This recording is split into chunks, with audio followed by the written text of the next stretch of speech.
Bros, para sa'yo, is Junmar GOAT?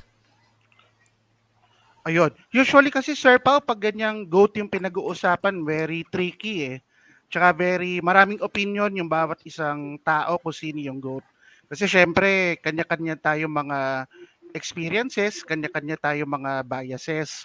So kanina, di ba Sir Pao, may sinuggest akong mga criteria para masabi nating nasa GOAT conversation yung isang player, particularly dito sa PBA kasi PBA yung pinag-uusapan natin ngayong gabi. So una, yung accomplishments. So with regards to that, Junmar Fajardo of course kasama na doon kasi 'di ba, 7-time MVP.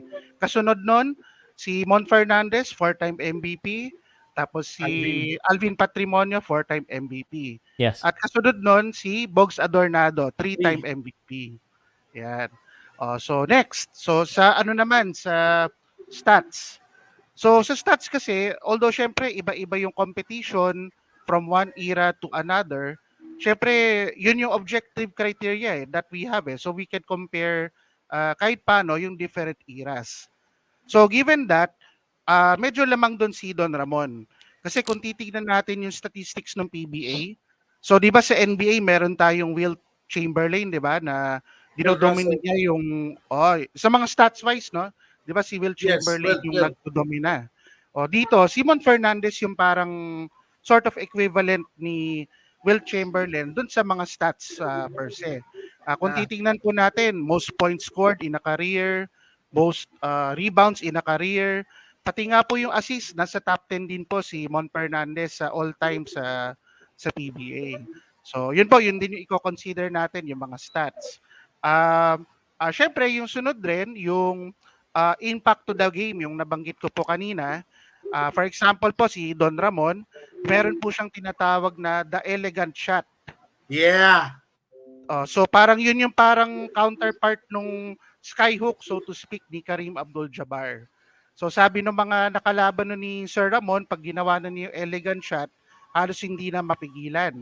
So meron siyang parang signature move na pag sinabi mong elegant shot, uy, Mon Fernandez yun. For example, nag-drive naman ng malakas sa ring. Big J naman yun, barreling Big J naman yun.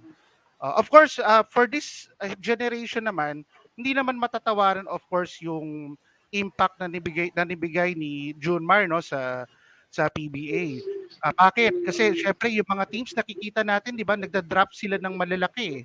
Bakit? Para panapat kay Junmar.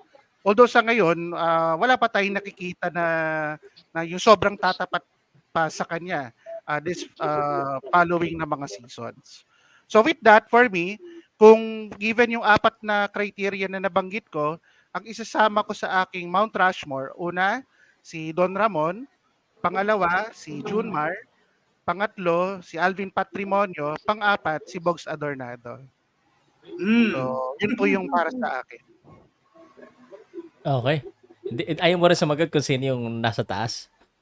Or mahirap? Yung pinaka nasa taas? Pinaka nasa taas.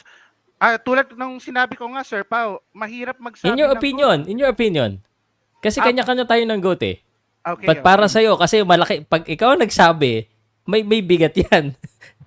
Okay. So for me, Sir Pao, for me, Don Ramon. Kasi kompleto na yung body of work niya eh. Sino number 2 na ba dyan si Junmar kasi sa apat sa sinabi mo? Sino number 2? Junmar for me. Number 2 na si Junmar. Malapit na. Yeah. Okay. Pero may may nabasa kakampi ako ka na sa Billy ah.